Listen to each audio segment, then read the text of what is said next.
আমরা সারা জীবন দৌড়াই কিসের পেছনে জানেন? সুখের পেছনে।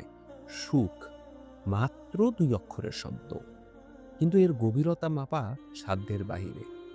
সুখের প্রকৃত সংজ্ঞা আমরা আসলে অনেকেই জানি না।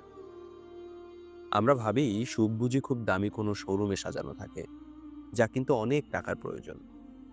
আমরা ভাবি ওই মস্ত দালানটা বানালে সুখ পাবো, বা কাঙ্ক্ষিত মানুষটাকে পেলেই জীবনটা সুখে একদম পরিপূর্ণ হয়ে যাবে। কিন্তু অদ্ভুত বিষয় কি জানেন? মানুষ যখন তার সকল চাওয়া পূর্ণ করে ফেলে, তখন সে আবিষ্কার করে এক বিশাল শূন্যতা। নরম বিছানা কেনা যায়, কিন্তু ঘুম কেনা যায় না। দামি ঘড়ি কেনা যায় ঠিকই, কিন্তু হারিয়ে যাওয়া সময় কি আর কেনা যায়? আসলে সুখ কোনো গন্তব্য নয়।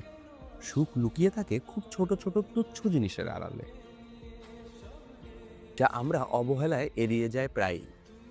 সুখ মানে মায়ের শাড়ির সেই পরিচিত গন্ধ।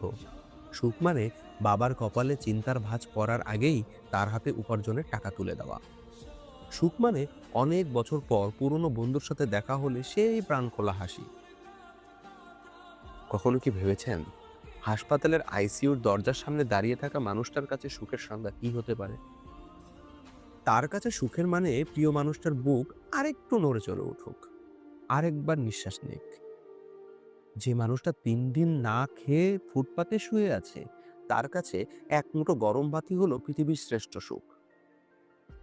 আমরা সুখ খুঁজে বেড়াই ভবিষ্যতে, অথচ সুখ আমাদের পাশেই বসেছিল, আমরা বুঝতেও পারিনি। আর যেদিন বুঝলাম, সেদিন হয়তো অনেক দেরি হয়ে গেছে। আসলে ভালো থাকা আর সুখে থাকা এক নয়। কোনো বড় বিপদে না পড়াটাই সুখ, রাতে নিশ্চিন্তে ঘুমোতে পারাটাও সুখ। যা নেই তার জন্য হাহাকার না করে যা আছে তাকে বুকের মধ্যে শক্ত করে আঁকড়ে ধরার নামই তো সুখ। তাই বলছি, আজ রাতে বাড়ি ফিরে যখন নিজের সুস্থ শরীরটা নিয়ে বিছানায় যাবেন, একবার নিজেকে বলবেন, আমি সত্যিই অনেক সুখে আছি। সৃষ্টিকর্তাকে একবার ধন্যবাদ দিবেন আপনাকে সুখে রাখার জন্য। কারণ এই পৃথিবীতে অগণিত মানুষ আজকের রাতটা দেখার সুযোগ পাচ্ছে না, আজকের রাতে পরম শান্তিতে চোখ বুজার সুযোগ পাচ্ছে না। ভালো থাকবেন।